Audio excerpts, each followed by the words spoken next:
विजापूर रोडवरील मागील 40 वर्षांपासून वहिवाटीस असलेला रस्ता जाणीवपूर्वक बंद केल्याप्रकरणी नागरिक वैतागले असून या प्रकरणी महापालिका आयुक्तांनी लक्ष न दिल्यास सोमवारी पालिका प्रवेशद्वारासमोर आंदोलन करण्याचा इशारा दिला आहे। संत तुकाराम नगर, पाटील नगर, युनिटी कॉम्प्लेक्स, कित्तूर चन्नम्मा नगर, प्रभात नगर, अनुपम पार्क व इतर नगरातील आजूबाजूला 10 ते 15 हजार लोकसंख्या असलेली लोकवस्ती असून येणाऱ्या जाणाऱ्यास पाटील नगरमधून संत तुकाराम नगर व पाटील नगरमधून जाणारा रस्ता आहे। तिथे दररोज 1000 ते 1200 विद्यार्थी शाळेला जातात।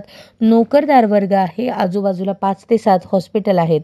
पाटील परिवारातील 4-5 जण मिळून येण्या-जाण्यास वहिवाटीस जे गेल्या 50 वर्षांपासून असलेला रस्ता गेल्या 2-3 दिवसांपासून बंद केलेला आहे। तेथील नागरिकांची गैरसोय होत असून लवकरात लवकर महानगरपालिकेने बंद असलेला तो रस्ता वहिवाटीस खुला करून द्यावा व संबंधित लोकांनी सदरचा रस्ता बंद केल्याने त्यांच्यावर फौजदारी स्वरूपाचा गुन्हा दाखल करावा आणि कायमस्वरूपी त्याच्यावर तोडगा काढावा अशी मागणी नागरिकांनी केली आहे।